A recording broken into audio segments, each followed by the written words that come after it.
আসসালামু আলাইকুম প্রিয় শুভাকাঙ্ক্ষী, আপনারা দেখছেন একটি এক ধরনের ফল। আমি আশা রাখি অনেকেই আপনারা এটা নাম বলার আগেই জানেন এই ফলটির নাম কি। আবার আমার ধারণা অনেকেই হয়তো জানেন না, এই ফল সম্পর্কে পরিচিত নন। তো বিস্তারিত বলার আগে, পরিচয় দেওয়ার আগে আপনাদের কাছে আমি অনুরোধ করব, আপনারা একটু চিন্তা করবেন এই ফলটি নিয়ে। আপনি দেখুন, এটি একটি মোটামুটি বড় গাছ। গাছের নিচের গোড়া থেকে শুরু করে আপনি দেখুন কাণ্ডতে, অর্থাৎ যেখানে ডালপালা নেই, কাণ্ড থেকে শুরু করে ফল বিভিন্ন গাছের বিভিন্ন অঙ্গে কি অসাধারণভাবে ধরে রয়েছে। একেবারে নিচ থেকে শুরু করে গাছের মগ ঢালে পর্যন্ত ফল রয়েছে এবং এক একটি গাছে খুব অসাধারণভাবে প্রচুর পরিমাণে ফল হয়, যেটা মহান সৃষ্টিকর্তার একটা অসাধারণ সৃষ্টি। আপনারা দেখতে পাচ্ছেন এটা ডাল আকৃতির ছড়ানো ফল, এবং এই ফলটি আমাদের জন্য অনেকের পরিচিত, অনেকের জন্য অপরিচিত হলেও এটির ঔষধি গুণ এবং খাওয়ার ক্ষেত্রে স্বাদ এবং মান অনন্য। তো আমরা আজকে জানার চেষ্টা করব এই ফলটি আসলে কি ফল। যারা জানেন তারা ইতিমধ্যে হয়তো কমেন্ট করে জানাচ্ছেন এটি কি ফল। তো শুরুতেই বলি, আমাদের এলাকাতে বিশেষ করে দক্ষিণ অঞ্চলে এই ফলটি বিলিম্বি নামে পরিচিত, কেউ কেউ বিলম্বু বলে থাকে। তো এটা শুদ্ধ নাম বিলিম্বি বা বিলম্বু, দুইটাই ধরা যায়। এই ফলটি একটি বিশেষ ফল, যেটা ঔষধি গুণ এবং হচ্ছে খাবার হিসেবে, সবজি হিসেবেও ব্যবহার করা যায়। অর্থাৎ কাঁচা পাকা উভয়ভাবেই খাওয়া যায়, রান্না করে খাওয়া যায়, কাঁচা খাওয়া যায়। আপনি যখন কাঁচা খাবেন, কামরাঙ্গা যেমন স্বাদ, টক কামরাঙ্গার মতো এটা স্বাদ দিবে। আর যখন রান্না করে খাবেন, টক ফ্লেভার পাবেন, আর হচ্ছে সবজির একটা অসাধারণ স্বাদ পাবেন। স্বাদ স্মেল তো আছেই। সাধারণত ছোট মাছ দিয়ে রান্না করা হয়। তো এই বিলিম্বি এর অনেক ঔষধি গুণাগুণ আছে। তার আগে আমি একটু পরিচিতি বলে দিচ্ছি। এই বিলিম্বির আমরা যদি বৈজ্ঞানিক নাম জানতে চাই, এটির বৈজ্ঞানিক নাম হচ্ছে অ্যাভোরোয়া বিলিম্বি। তো এই অ্যাভোরোয়া বিলিম্বি ইংরেজিতে পরিচিত হচ্ছে কিউকাম্বার ট্রি বা ট্রি সরেল নামেও, অর্থাৎ বিলিম্বি গাছকে কিউকাম্বার ট্রি বা ট্রি সরেল নামেও বলা হয়। এই উদ্ভিদটিতে, কিউকাম্বার ট্রিতে অসাধারণভাবে একেবারে গাছের গোড়া থেকে শুরু করে মগডাল পর্যন্ত প্রচুর পরিমাণে ফলন হয়। শীতকালটাতে এর ফলন খুব বেশি পরিমাণে হয়। আমরা জানি সাধারণত শীতকালে গাছের পাতা থাকে না এবং হচ্ছে ফলন অনেকাংশে কমে যায়, কিন্তু এই গাছটি ব্যতিক্রম। এখানে শীতকালীন ফসলটা একটু বেশি আসে, প্রচুর পরিমাণে ধরে। আমাদের দেশে এটার অনেক চাহিদা তৈরি হয়েছে। আর অনেকে সবজি হিসাবে খায়, অনেকে ফল হিসাবে খায়। বিশেষ করে যারা টক পছন্দ করেন তাদের জন্য এটা একটা অসাধারণ ফল। লবণ দিয়ে বা মাখা তৈরি করেও অনেকে খান। তো এটির ফল হিসাবে ব্যবহারের পাশাপাশি, এটি তরকারি হিসাবে ব্যবহারের পাশাপাশি এটার ঔষধি যে গুণাগুণটা, সেটা যদি একটু বলি আপনারা অবাক হবেন।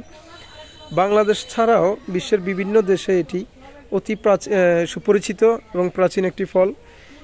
এটার পাতা, এই বিলিম্বি গাছের যে পাতা দেখছেন আপনারা, এই পাতাগুলোতে নিম গাছের পাতার মতো অনেকটা হলুদাভ হয়ে আসছে। এই পাতাগুলো আপনারা দেখতে পাচ্ছেন। তো এই যে এখানে একেবারে কচি কিছু পাতা দেখা যাচ্ছে। তো এই পাতাগুলো চুলকানি, ফোলা, বাত, মামস বা চামড়া ফাটা, অনেকের শীতকালীন এই সমস্যাটা খুব বেশি হয়, চামড়া ফেটে যায় পায়ের বা শরীরের। তো এই বিলিম্বি গাছের পাতা আপনারা চুলকানি, ফোলা, বাত বা চামড়া ফাটার জন্য ব্যবহার করতে পারেন। এছাড়া যদি বিষধর কোনো প্রাণী আপনাকে কামড়ায়, যেমন মাকড়সা বা হচ্ছে এই কম বিষাক্ত সাপ, অথবা হচ্ছে আপনাকে বিষাক্ত কোনো পিঁপড়া বা এরকম কিছু কামড়ালে আপনারা এটার পেস্ট, এই পাতার পেস্ট ব্যবহার করতে পারেন। এছাড়াও বিলিম্বির পাতা অনেক জটিল কঠিন রোগের জন্য ব্যবহার করা হয়। এটা হচ্ছে পাতার ব্যবহার। এরপরে হচ্ছে আমরা যদি ফলের কথা বলি, পেটের যে কোনো প্রদাহজনিত চিকিৎসার জন্য এই ফলের রস থেকে ওষুধ তৈরি করা হয়। আর যাদের হচ্ছে অনেক বেশি স্বাস্থ্য হয়, স্বাস্থ্য কমানোর জন্য অর্থাৎ স্থূলতা নিয়ন্ত্রণের জন্য এই গাছের পাতা মানে ফলের ওষুধ তৈরি করা হয়।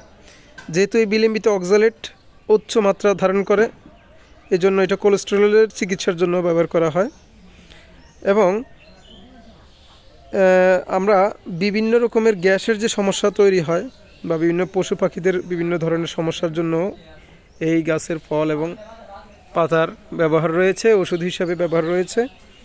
এছাড়াও এই বিলম্বিতে পিএইচের মাত্রা খুবই কম, যার কারণে এটি একটি অ্যাসিডিক ফল।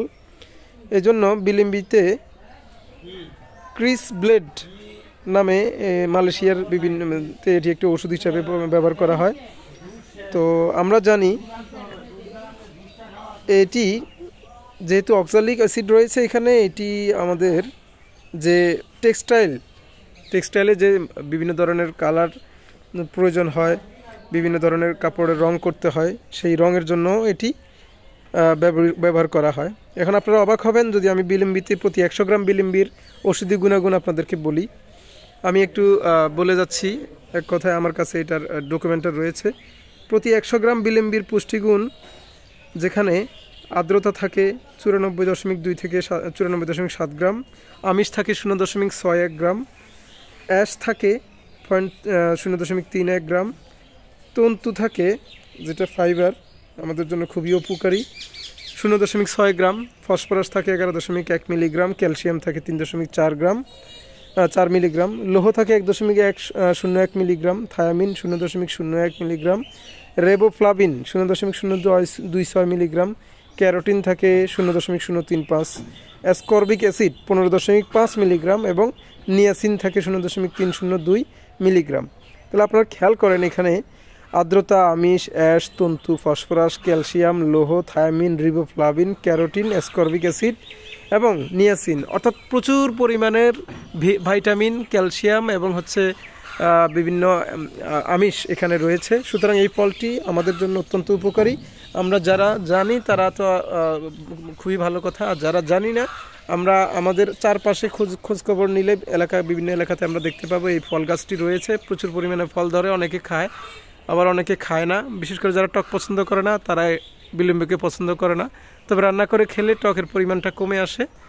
তো আমি আশা করব আজকের পর থেকে আপনারা তথ্যগুলো জানার পর এই বিলম্বকে কদর করবেন, কারণ এটির ওষুধি গুণাগুণ এবং এটির স্বাদ দুইটাই অনেক ভালো।